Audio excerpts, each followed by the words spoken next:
So here we are. We got Ernie Enns and Nigel Bart. This is 45 RPNs on March 11th. Just a test.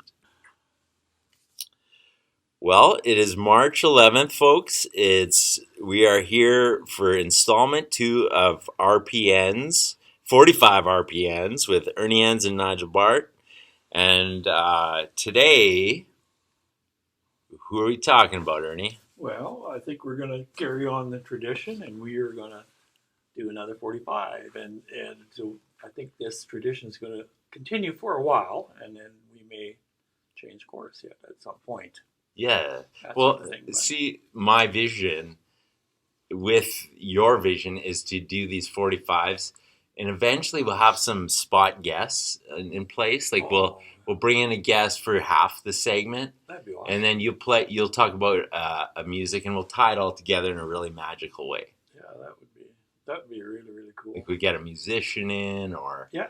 someone else online.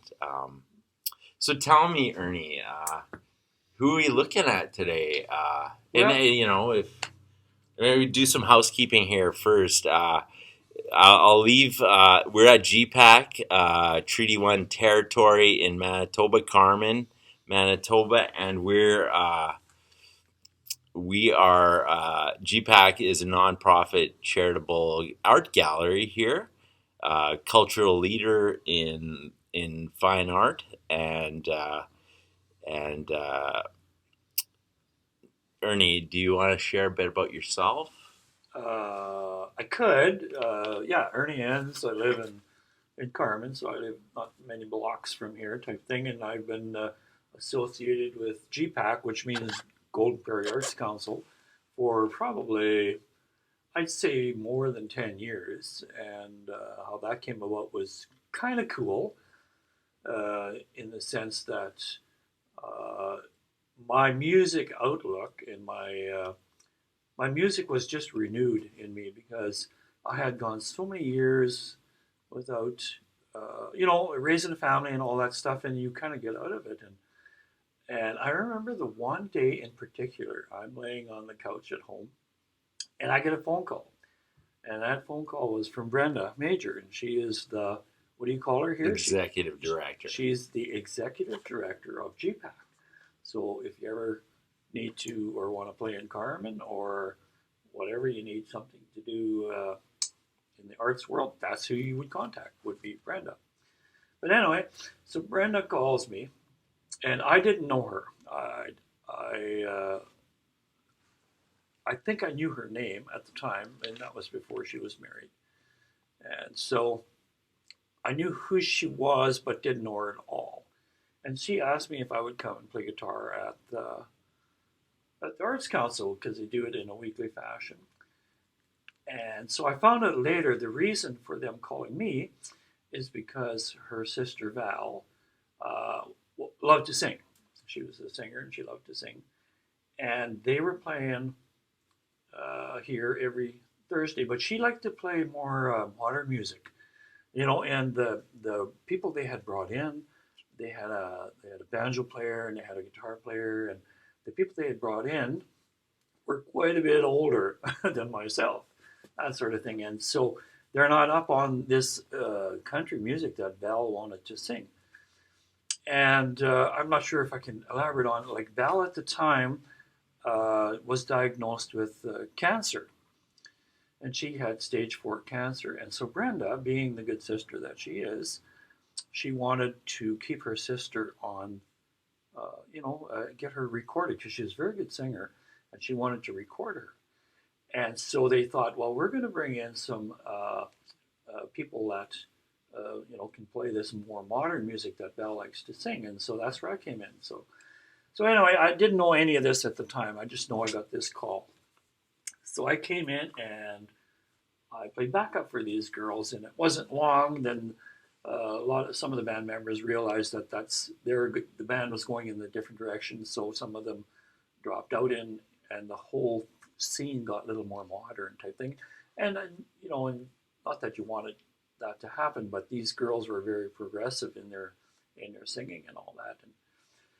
And so we started that. We started doing this more modern country music. We brought in, I brought in a ringer guitar player, and we had some drums and some bass, and we brought all these people in, and we had this band for Val, and we called it Valine and the Vengeance was the name of us. And so we did all this modern country music, which would have been probably around, I'm guessing around 2010, 11, 12, somewhere in there, about 10 years ago.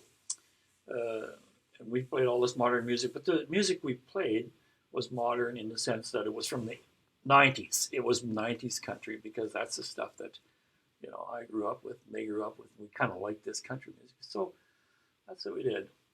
So we played this country music, and over the years, and Val's still fighting the cancer thing. She's still hanging in there, and she's doing okay. But yeah, that's just a little bit of background music, how I got involved with GPAC. And then, of course, we'll fast forward here another 10 years, and lo and behold, up shows Nigel Bart. And so you are the what? You are I'm the gallery attendant here. Gallery attendant, yeah. And Nigel does, he could tell you better than me, but he does all kinds of cool artsy things with all kinds of people, that sort of thing. And Nigel has started this podcast. And because him and we would talk, I'm a carpenter and I was doing some renovations here, and we get talking and we hit it off musically and talking about all kinds of cool stuff. So we started this. So yeah, that's how I got to sit in this chair here. Nice, man. Yeah. Nice. And so, I mean, that whole story about having the band and all that, there's a lot more to it because in the sense that because of me, Brenda became a songwriter. And I kind of put a feather in my cap because I had created this songwriter out of Brenda. And then years later, I took a good look at the situation and I realized that it was Brenda that got me back into music. It was more like the other way around, and I didn't realize it at first. So it was very cool. So thank you, Brenda, for that, for getting me back into music. But she became a songwriter. I don't know, maybe I inspired her. I did encourage her a lot, and she became a very good songwriter. And so, oh yeah, I forgot to mention with Val, she hasn't been here for the last while. She's struggling, but we did put out 2 CDs, and a lot of that CDs or the 2D, it was all original music. A lot of it, most of it was written by Brenda. I wrote some of it, and Val became a songwriter too through all that, and so some of that stuff is Val's song. So that all happened within that story of how I got involved with these guys. So it's pretty cool, and so now the music is awesome.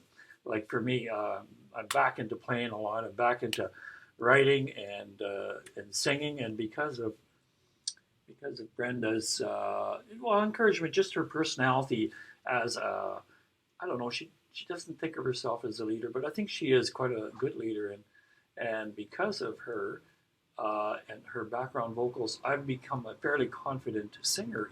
I don't profess to be a good singer, but with Brenda, by my side, so to speak, I kind of like my singing now, and so I'm very thankful for that too. And so yeah, so she's a good spokesperson for the art world in Carmen. She really is. She does a lot of things in the background, and she's very inspirational to a lot of people. She's so supportive. She's very supportive. I look at, I'm a fledgling musician myself in terms of songwriting, and Brenda's one who I share songs with regularly.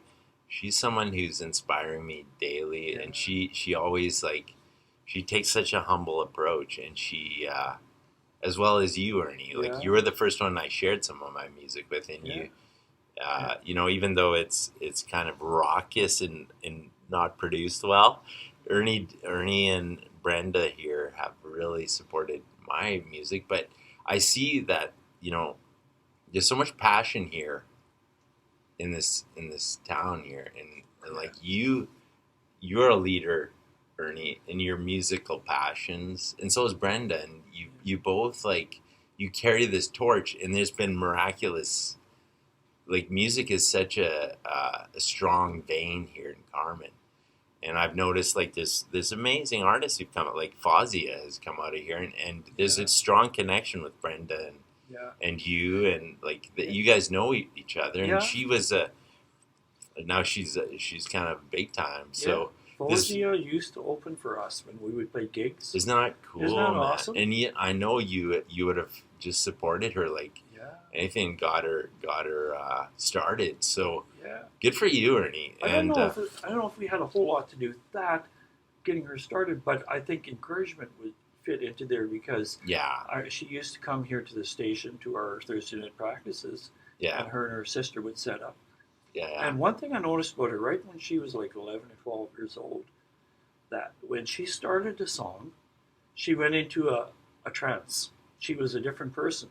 Yeah. And she played and sang with such intensity. It was like, this girl's going somewhere. And you could just feel it, at that age. And when the song was done, it was like the Hulk. She just shrunk right back into this humble little girl, this quiet little girl. It was really, really cool to see. Yeah. And That's remarkable. and one of the accolades I have, one of the feathers in my yeah, you got a lot of those feathers. It's awesome, but you're so humble, Ernie. You never talk about them. I have it. One of my original songs that I just here at the station I played the one evening, and Fozia was here, and she took the violin, and I had no idea she played violin. She played violin in the background to my songs, and I have that recorded. You have a recording of that. I should mention here. We should stop. Ernie's got a box set of his own recordings, and he gave me on my birthday a beautiful box set of these. I'm new to the Carmen community, and I've only known these people here for about like less than a year, and the thoughtfulness, kindness, generosity of what this community has shown me. But Ernie, I wanted to highlight that if anyone wants to contact us for some recorded music of your music, or Brenda's, or like those kinds of music, absolutely, reach out and listen. I've one on another note. I wanted to say that we can play some of your music on another episode, or even like if we have more time today at the end, we might play some of yours. So. Yeah, that's true. Like the stuff that we have, all our original stuff. I mean, we can play that stuff here. Send it out, right? That's right. This is like that's fully. Yeah. Yeah. I will look off fully licensed because it's you who licensed it. Yeah. So. And so mine's good to go. That sort of thing. So. Yeah, but that's see, like, context for this episode, this show is highly important. So the other point, we're gonna get to the album coming up, a 45 album. But I wanted to say one last thing. Like, I'm quite a newbie, and I'm a bit of a rocker. So my musical tastes lie in like Van Halen, starting with Van Halen in the 80s and 90s, and also like Def Leppard and Iron Maiden, sort of bands that are, they're kind of like, in this day and age, they're different. And a lot of people, musical taste is just that. It's taste. It is. And it's, but I've always, like my grandfather once said, music is a universal language. No matter what style, or it transcends boundaries, barriers. So, having this conversation, it transcends generations, so, or like age difference, so, or styles. So I'll admit that, to give you the heads up, that some of the music that Ernie brings to me, I don't know it. I've never heard it, but I still appreciate it greatly. And Ernie's a great teacher, so he shows sort of like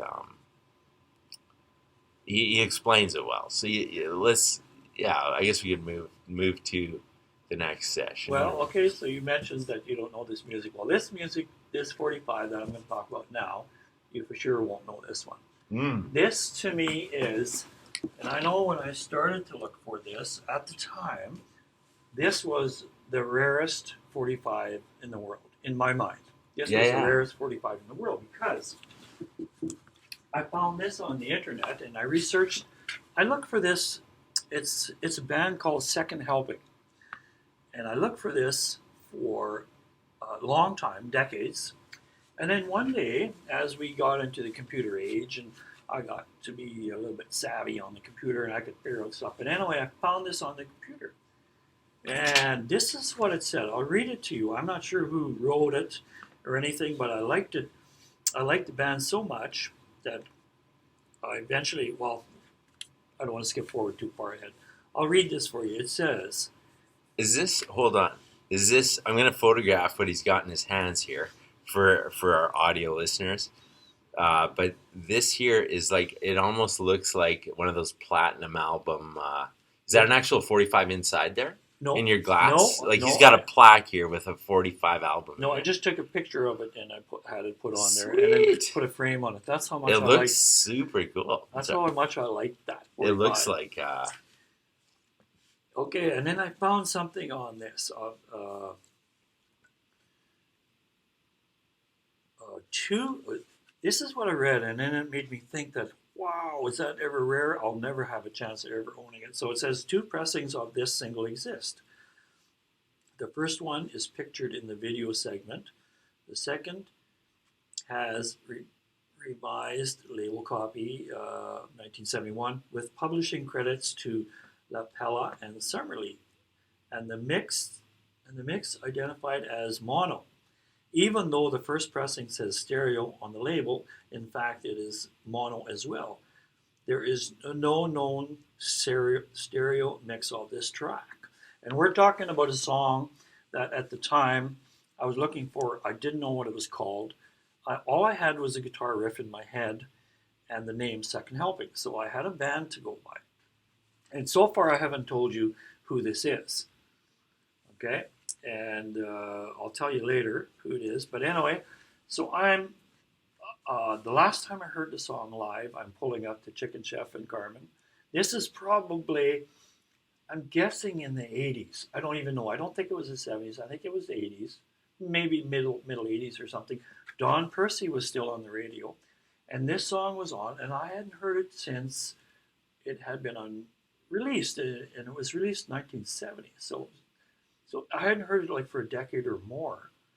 And I pull up to Chicken Chef, and Don Percy's playing this song, and it's guitar there. Do do do do do do do do do. We'll play a little piece later. But anyway, so I stayed in the truck and listened to the song in its entirety. And Don Percy said, "Second Helping," and that was it. And yes, Second Helping. Yeah. So anyway, for decades and decades, I searched for it, and then on the internet, I finally found out that Second Helping is not a band. A Second Helping is a guy by the name of, everybody will know, Michel Pagliaro. He, because he was recording, he was recording in Quebec, so he's a French singer in that. Oh my gosh. And he recorded all this French music, and he wanted to release something in the English market. Okay. And so he did. So he changed his name to Second Helping. So it's basically just Michel Pagliaro and his sidekick. For those of you who know Billy Workman, you probably don't. Billy Workman and Michel Pagliaro were pretty tight. They always worked together. Okay. And if you look on there, you'll see that he wrote it too. Yeah. Michel Pagliaro and Billy Workman wrote that. This is good because honestly, this is such a good educational presentation. Like the educational value of what I don't want to like speed you up over those names because you're teaching people what these people are like. The scene was out there and probably still is in many ways. Like just because this is sort of it's important to not like sort of like rush over those names. So the first song we know by Michel Pagliaro was "Lovin' You Ain't Easy," and that was in '71. Do you remember that song? Yeah, I think I know that. Yeah, and so also we knew the name Michel Pagliaro, and then now when I'm reading this, okay, and then more of this from what I was reading before. It says Michel Pagliaro recorded this single in late 1970 under the name Second Helping for Much Records, owned by Chum Radio in Toronto, before he had an English language hit. It received limited airplay in some English markets, but not others, although it was reportedly a huge hit in Montreal. There are Pagliaro, no other records by Pagliaro under this name. It is extremely rare and has been reissued in and has never been reissued in any form, which is not true. I found out later on there's another label that picked it up. So it must have been years after this was Okay. written. Yeah. But anyway, at the time when I read this, it was like, there's not a chance I'll ever find this record, right? Yeah. So here I thought, oh, well. Well, So at least I found out who did the song. So I had a name to go by now. Still didn't know what the song was called until, I forget exactly, I found more research and I found out it was called We're Dancing, in brackets, till it blows over. We're dancing till it blows over. By Second Helping. So I had all this information, but I'll never find it. So that's the title of the... The title of the song is We're Dancing Till It Blows Over, in brackets. And Very nice. So this is what we're listening to. So in my mind, Yeah. I thought I would never ever get it, right? Yeah. Well, guess what? I have two copies of it. I have two copies of it. Two copies, not one. And that's a story in Oh. itself. And the flip side is called I Want to Turn You On. And it's really good song. Yeah. It's So how really do people hear this? There Like, is. I don't know. There is no album. It's only 145. That second there's album. no digital, like there must be a way to Spotify this or music. Like It would be great if you could. I don't know. We'll have to search that up for our Yeah. audience Yeah. listeners. So anyway, so now I have. let's give it a little spin. We're gonna cut this out. Like we're at 21 minutes. We're gonna trim this part out because of copyright. So I'm just gonna pause our little recording here. Okay, yeah. So Ernie, just off air here, we gave the song a spin, and it's got like, it's a super good song. It's got driving bass, very bluesy, and it's got such good guitar riffs, man. Yeah, and to me, it has if anybody knows Billy Workman, it has Billy Workman production on it. I should look it up. I don't know if it tells you anything. Because there's no album, I don't have any information, right? There's no album. This is one and done 45. That's yeah. it. I guess I mean, it could be found probably some information on like Google or whatever. I think if a guy dug deep enough, you could probably find more and more information all the time on the internet. So Michelle, He goes by Michelle. Pagliaro, and the other one. Yeah, he goes by Pagliaro. He's like a Madonna. or Second Helping, as he calls himself. He goes by Second Helping on here, yeah. Now, but I was gonna just ask a question about what year did this come out in? 70. I probably said that a bit. 1970, because Loving You Ain't Easy was 71. What other songs in the context was happening? Like this song sounds like it marked an epic of like this heavy sort of blues and almost like it almost sounds like, to me it sounds almost like a bit of Jimi Hendrix in there, but Jimmy would have been precursor to this, so yeah. I don't know. I'm not sure the influence there. Like at that time, you had Mississippi Queen. Okay. Mountain. Yeah. It was kind of a little bit of a heavier sound, and whether it had have anything to do with it or not. But I think Billy Workman has that heavier sound. Yeah. Michelle Pagliaro was a little more pop. Yes. Sound. He had a lot of hits on AM radio. Okay. Yeah. So do you know that name, Pagliaro? I don't. Oh, you don't. It's okay, but it's great because our audience might not know that either. Because if there's new listeners here, it's good that you explain who this guy is, because this artist is, because there's a lot of fresh ears listening and tuning in. Yeah. He's awesome. Like his song, Some Sang and Some Danced, Loving You Ain't Easy, and What the Hell I Got. You know that song? You ever heard that song? No, I don't. That's honestly, that's probably middle 70s. He was strong from, let's say, 71 to I don't know if the late 70s, but to the mid 70s anyway. He Okay. had several hits, Very cool. Rain, rain, rain, showers, and I got a bunch of them on here. So Awesome, yeah, man. See, like this is where like I appreciate the styles and the music and everything he shares. Like Ernie's what he's bringing here to our podcast, and that's like the hope of this little podcast is that we cross some generation lines and just like reach reach some other audience members who might be a different demographic. Maybe they only listen to classical, and they're getting a fresh look at some really good music. yeah, Like there's many people who are kind of like just you know kind of like butterfly effect. Like they took a different channel of music when they were kids and just didn't hear some of this. yeah, So. yeah. It makes you wonder how people get hooked on what they get hooked on. Like I Mm-hmm. don't know. It's hard to say. For me, I just love this stuff right from like for me, it all started. I think I mentioned in the last podcast. Like I actually got hooked on it about 68 or something. Some of those really solid driving songs like Mendocino by Sir Douglas Yeah, Quintet, or novelty songs like The Israelites by Desmond Decker, yeah. or songs like that, and Judy in the Sky, a great melody to that.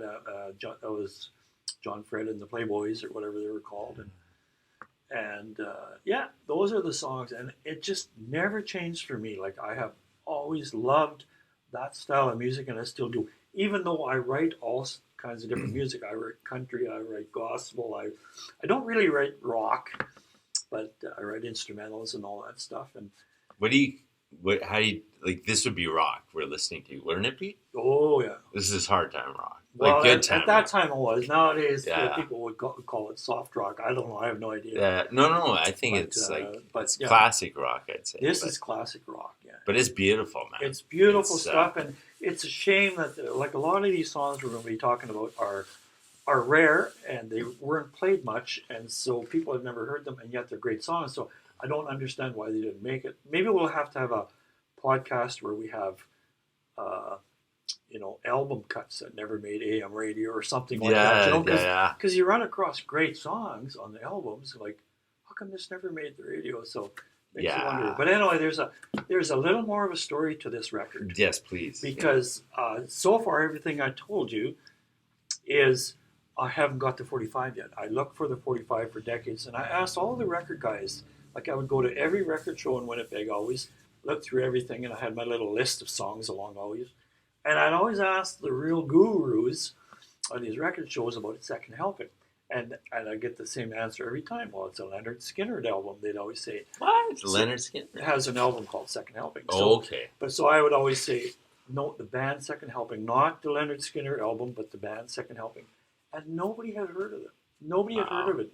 Darn Percy plays it on radio, Second Helping. So I was always curious why nobody had heard of Second Helping. So after decades and decades, and then finally I gave up. Okay, so done deal.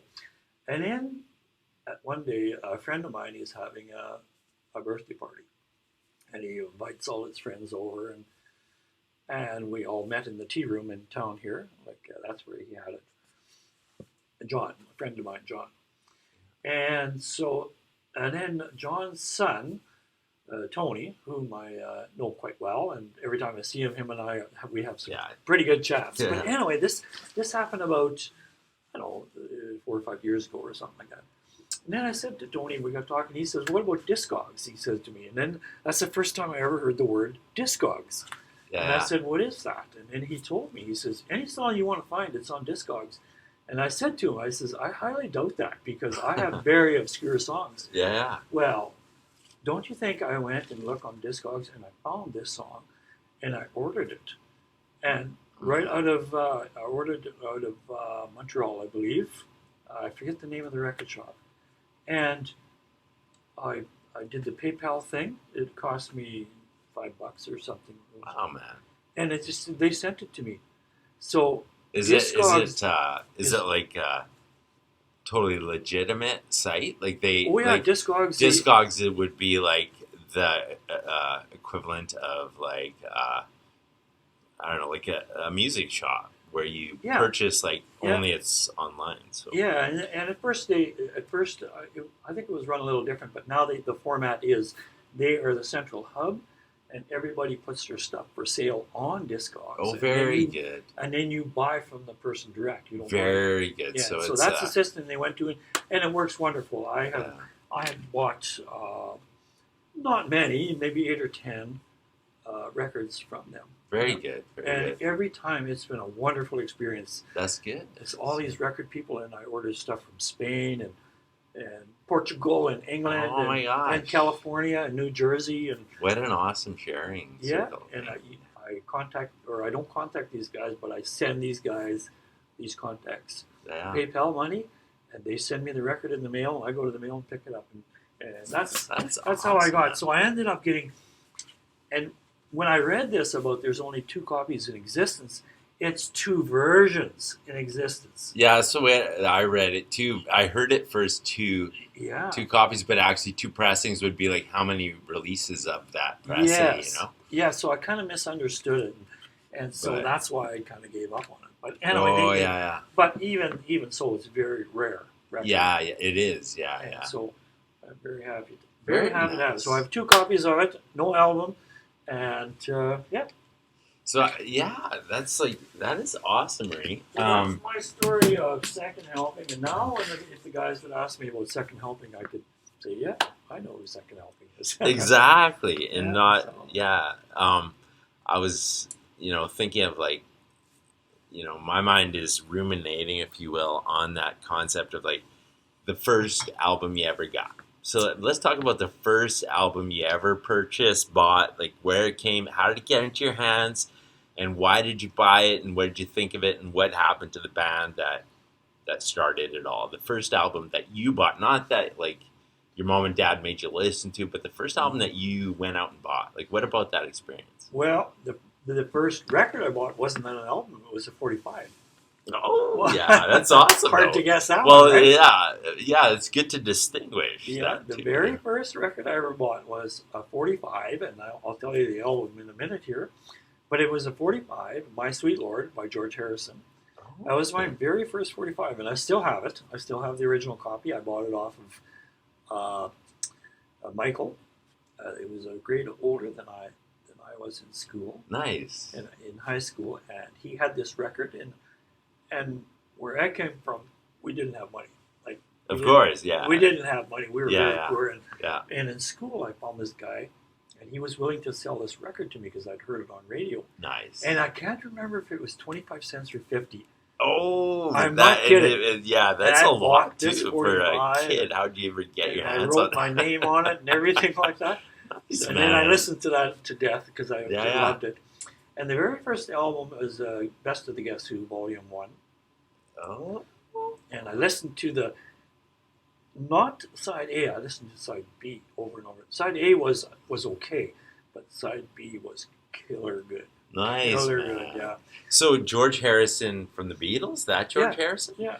Now, explain to me what a 45 exactly it is for our listeners and Yeah, for myself. 45. Okay, so we're going to talk about 45. Just tell me what it is first. Like, how is it recorded? Like, don't go into super depth, but what is it? Simply 45 is a 7-inch vinyl record that has one song on each side. one song. One song on Only, each side. okay. Yeah. I mean, that varies. If you check into 45s and stuff, you can find 45s here this big, and you can find 33s that big. It's rare, but I mean, essentially, it's one song on each side. Okay. And the reason they did that, I've read up on all this stuff, and I don't remember exactly all the details, but they did it because of course, money wasn't as plentiful as it is now. Now you buy the album, right? Like, Yes, I mean, yeah. later on in life you buy the album. Yeah. But at that time, in the 60s, people couldn't just buy albums. Yeah. So the record companies put out 45s so that you could afford to buy the single, and you would buy it. And the DJs would play this record, and you go out and buy that. And then if you liked it a lot, you go and buy the album. But that's where the sales were in the 45s. And so everybody was buying all these 45s. Yeah. And what that means is they spin on your turntable at 45 RPM. Yes. Right? Now, Do you know the exact date these things were invented? The 45, or I the? should know that, but I We'll read up look on it all that up. stuff. We'll bring it back to the Yeah, next yeah, next episode. I think we should have little details like that. yeah. It Because it goes would way help. back. It goes way back into the late 50s, I think, because Yeah. rock and roll was started in what year? So they say, right? What year was rock and roll started? You know, You told me this. I think it's 51. 1954. 54. Okay. 1954 And is who what was they that? Elvis? say. Well, it was like Bill Haley in the Comets. Oh yes, Rock yeah, around the yeah, yeah. clock. Yeah, man. That's kind of what they say Yeah, when rock started. So, I mean, you can have yeah. different opinions about that, but that's what they say. 1954. 1954 is the And year. you're born that. Yeah. So that me year. and rock So and you roll are. kind of started at the same time. That is awesome, man. You actually, I think you started it. Maybe I started. See, this is where I want to share a little snippet in the last 5 minutes, if it's okay with you, Ernie. Yeah. Just like about my first experience with music, and I always look at music like a rite of passage when a young person goes out and they hear their album. I think actually I was gonna say another band, but there's been a few CDs or whatever I purchased, or tapes I should say, because I'm dating myself now. Audio tapes was my decade, but that I got. The first one was Glass Tiger, Canadian band, with Alan Frew as lead singer. With it was Thin Red Line, and I got that with a little Walkman for my birthday from my mom and dad. I must have been 9, 10 years old. It was the most magical moment. Like I had a device to play my music, and it began something in me that was just epic. And with my little headphones, I'd run around with my bike listening to Glass Tiger over and over. And then like there is something so magical about development, like of kids. Like when you hear something, when you're that young and something comes to you so beautiful, and you find like it just, it's like, I find that there's something to be said about children find that moment when they find something. It's like it can be so powerful, the moment, just even for a child, to find something that makes them feel special, like a song that makes them feel special. How old were you exactly when that Glass Tiger? Were you listening to that Glass Tiger? I would have been like, I must have been like 8 or something. Oh, very young. Okay. 8 years old, Oh. something like that. Wow. So like, yeah, I was born in '75, so I came out like with your, Yeah. like in the decade of your music, but then the '80s came around, but yeah, I just wanted to, and Kurt Cobain once said, like, the moment, there's this thing about innocence and experience, and sometimes, in my mind, innocence is very good, and sometimes the more experience we get, we just almost like we don't believe anything anymore. And for kids and even adults to hold on to that little bit of innocence and know that, when you walk into a thrift store, this is what Kurt Cobain was saying. He found the sweater of his desires, his sweater, in a thrift store. It was the sweater he wore on MTV, that MTV concert that was published. And so it was like the world lined up for him. But,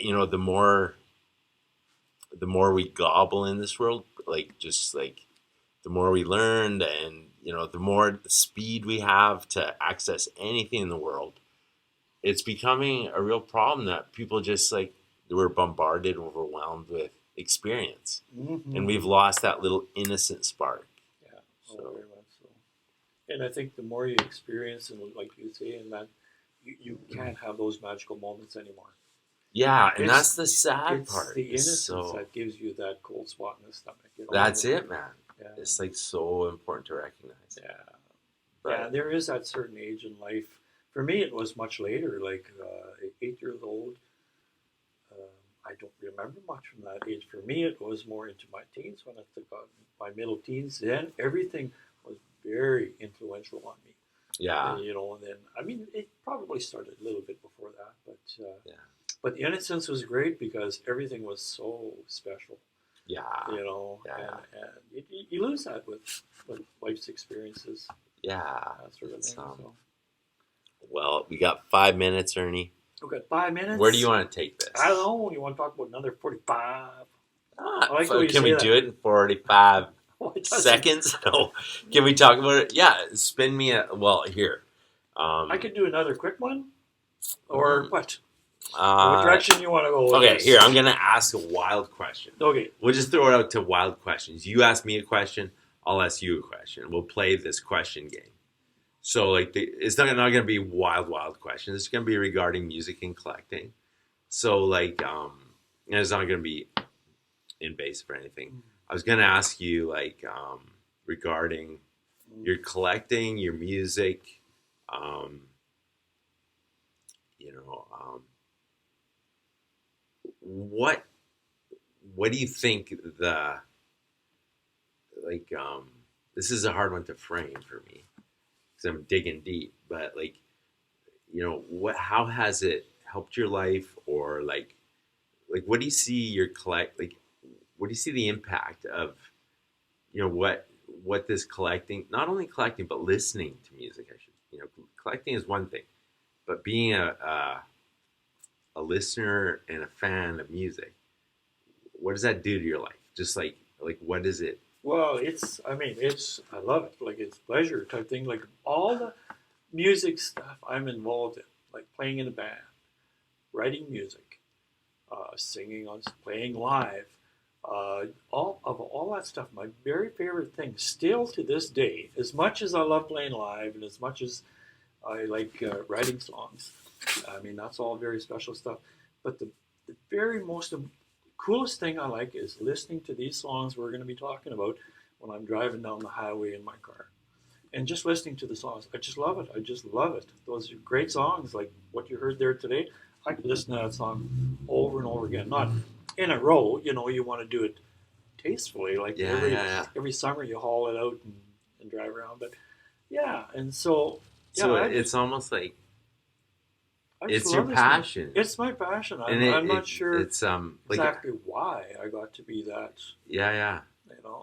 That way, but No, I think you're like, I think we've hit on something really good here, because I think what I think about music and art is that, like, without it, without music and art to listen to take us to our favorite places, whether we're in the car driving down the highway or in a room or like wherever we are, we hear that song we love. Without that music, that artistic creation, whatever drives us, where would we be, man? Like, yeah, I don't know. that, It's pretty cool to have that. To have yeah. that in your back pocket at all times. That But do you listen to work while? I mean, do you listen to music while you work? Like, oh yeah, all day, every day. Imagine if you couldn't. Like, that would be that'd be drastic. But that's something that I've noticed about myself. I listen to the same music now as I did 30 years ago. Or 40 years ago. I still listen to the exact same music over and over again. Which is great, though. It's great. I love it. I have that.